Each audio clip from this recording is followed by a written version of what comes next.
Greetings and salutations, Internet Citizens. This is Wolfphototech, and here we are with another delightful video. This time I'm going to show off a little bit of this special box called Fists of the Ruby Phoenix Battle Card Set. This contains all the opponents from the Fist of the Ruby Phoenix adventure for Pathfinder 2nd Edition. This is perfectly fine and usable for both Pathfinder 2nd Edition and Pathfinder 2nd Edition Remaster. There is a standard set of artwork around the side. I actually just slipped it off the bottom. You got various characters that you encounter and information on what's included in the box. And there are multiple of these extra large, extra wide cards packs in here. Each card, there's one or more cards per monster. Put down the pile. In the first pack that typically is sitting on the top, you'll have information for the OGL and copyright information. Every Paizo product will have either the OGL or the ORC license in it. On the back side of those cards, they'll typically just be the Paizo logo, go with purple colored background, or in some cases, it will be a single card that's double-sided. It's kind of variable. I don't know why it's variable with him, but here we go. First and foremost, let's go with the first monster in this pile. Ebut Tesujun. And it looks like this is a great example. This is an example of a double card. You'll have sometimes characters, NPCs, monsters, etc. That'll be double card, more than one card. This is due to the fact that the stat block is longer than what can be fitted on one card. So you're going to ask me, why isn't it on the back side? Well, on the back side of each one of these cards, you'll have artwork of the character. So no matter what, you can take these and stick them up on top of your Game Master screen, and the player can see that you have a monster that they're going to fight, or an opponent. If you're really smart and clever, you actually will do it like this and stick it up so that they don't know that this character has tons and tons of abilities. And it's important to note that on every one of these battle cards, there'll be a creature, level, the name, and the keywords for it across the top. The only difference for Pathfinder 2nd Edition to Pathfinder Remaster is that there will be no alignment on the card. This is lawful neutral. So that will be changed. Some of the terms will be changed as well up here.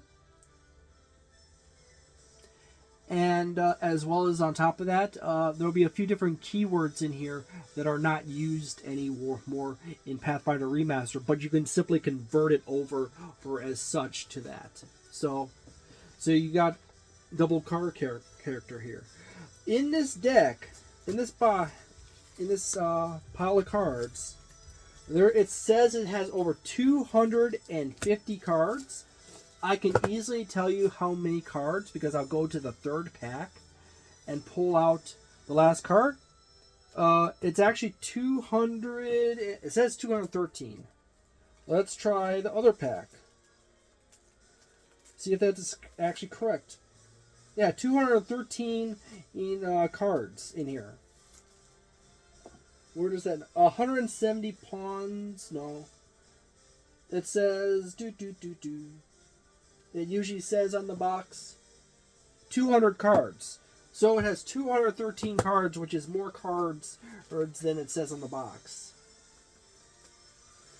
This box set costs $42.99. If you have money to spare for this set, I would say dang sure go and buy it, because that is so awesome and useful for a game master to have cards of monsters that you can easily hang up on your screen to show your players this is what you are fighting, or you can easily organize. I've done it from books, and I've done it from cards. Organize is encounters.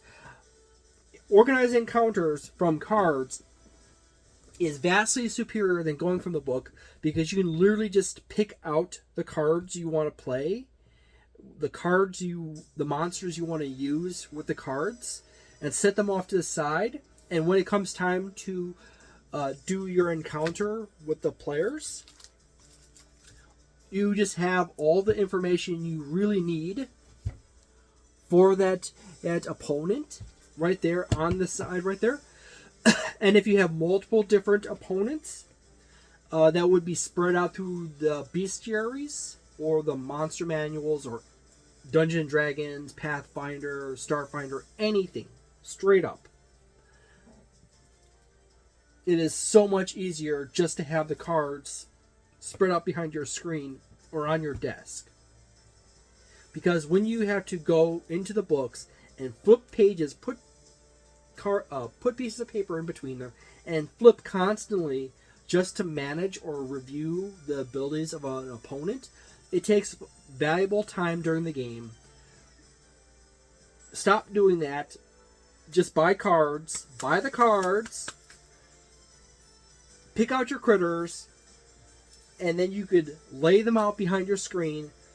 And whenever you are on the turn with that goblin or that Ankeg or owlbear or dragon or whatever, you just have to look down at the card, see what they have,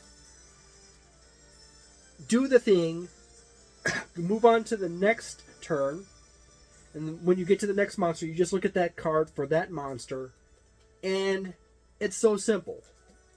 It cuts down so much headache, flipping between pages. Sometimes in monster manual books, you have a monster split across front and back of the page. So if you don't look at the back side of the page, you don't realize that it has layer actions or legendary resistances in the case of Dungeons & Dragons 5th edition.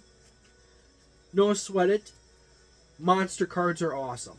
The only problem with the sets that Dungeons & Dragons 5th edition has is that they are generally inferior outright in comparison to the card sets for Pathfinder 2nd edition that are out there. Paizo produces these themselves through their printers. Wizards of the Coast contracts with third-party companies to do their cards. Their cards are just inferior, but still better than nothing. Where Paizo's cards are just straight up awesome. Okay, you got a really nice range of opponents in here. There is well over 150 different monsters in here, or opponents, for your players to fight. There is 213 cards in here. Technically 211 cards, because 2 of them happen to be the OGL cards. So there you go. The problem I have with these cards, the only problem is the price. That's it. That's the only thing that puts me in any hesitance buying these cards, is the price. Because when you have to buy tons of cards and you have to be the game master, you have to buy the mini. Well, you don't have to buy minis, but if you buy minis or pawns or stuff like that and maps and all kinds of stuff, that's hard. My personal advice is you buy these cards, you get yourself some little simple tokens to place on the battlefield that are colored, or dice, and then you simply draw a map up on some grid paper. You'll do perfectly fine that way. This really does help out way more than, say, a fancy map or pawns or slash minis for the Game Master.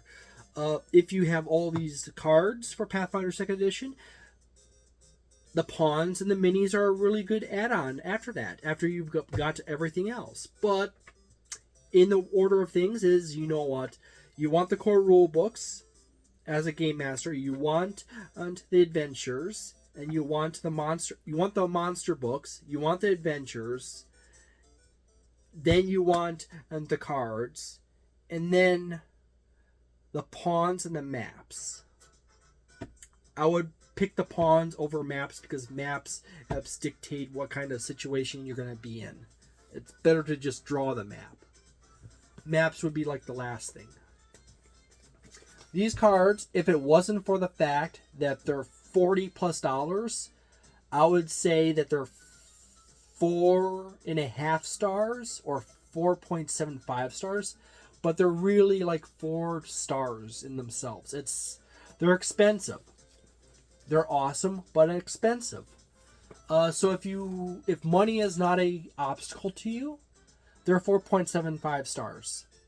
They're near perfect. It would be so awesome to get these cards.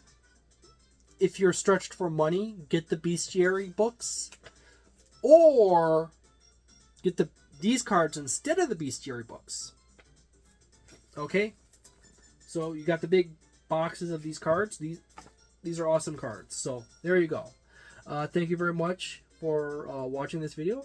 I hope you have a delightful day, a nice night, a wonderful weekend, a magnificent month, and see you next time. Ciao.